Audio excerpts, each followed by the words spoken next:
I can't believe the Titans let go of Mike Vrabel. That must really sting. Tennessee is crashing and burning. Meanwhile, Mike Vrabel is 5-2 with a team that only won 4 games last year.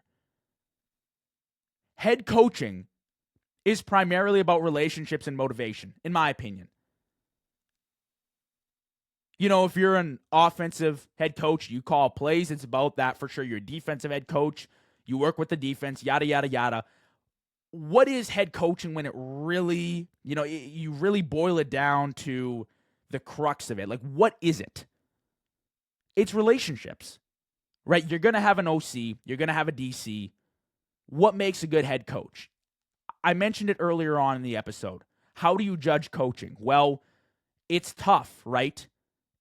Are you a product of your players, or are your players a product of your system?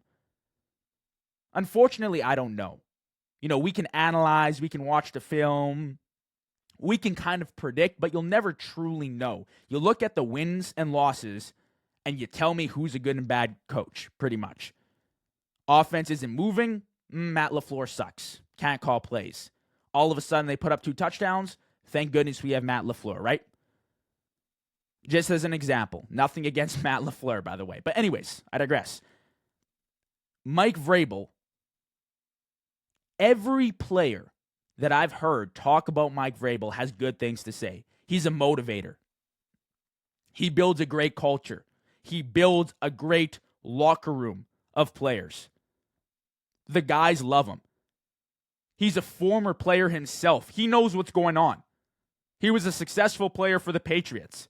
It means something to him to be involved at practice, to be in there with the linemen, in the drills, working hard with them, sweating, blood, sweat, tears. Like, it means something to him. That's heart. That's passion. You can't buy that.